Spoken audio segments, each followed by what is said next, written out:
அஸ்ஸலாமு அலைக்கும் வரஹ்மத்துல்லாஹி வபரகாத்துஹு. குர்பானி செய்வதன் முறை என்ன? நபி ஸல்லல்லாஹு அலைஹி வஸல்லம் அவர்கள் எவ்வாறு குர்பானி செய்தார்கள்? அதை பத்தி தெரிவதற்கு முன்னாடி நம்ம பேஜை ஃபாலோ பண்ணாதவங்க ஃபாலோ பண்ணிக்கோங்க. இதை உங்க ஃப்ரெண்ட்ஸ் அண்ட் ஃபேமிலிக்கு குறைஞ்சது 5 பேருக்காவது ஷேர் பண்ணுங்க. குர்பானி பிராணியை அறுக்கும் பொழுது இந்த 4 விஷயத்தை கடைபிடிப்பது சுன்னத். முதலாவது, அந்த மிருகத்திடத்தில் அழகான முறையில் நடந்து கொள்வது. அதை அடிப்பதோ துன்புறுத்தவோ கூடாது. மேலும் அதை அறுக்கும் பொழுது நம்மளோட கத்திகளை நன்கு கூர்மையாக ஆக்கிக் கொள்வது. நபி ஸல்லல்லாஹு அலைஹி வஸல்லம் அவர்கள் கூறுகிறார்கள், நீங்கள் அழகிய முறையில் அருங்கள், உங்களுடைய கத்திகளை கூர்மையாக ஆக்கிக் கொள்ளுங்கள், மிருகத்திற்கு இலகுவாக ஆக்குங்கள்.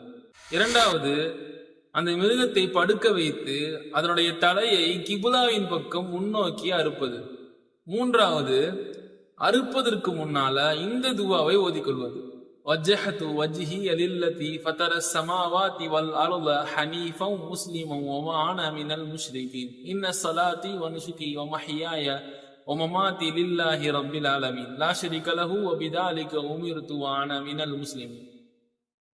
நாலாவது, அறுக்கும் பொழுது பிஸ்மில்லா சொல்லி அறுப்பது.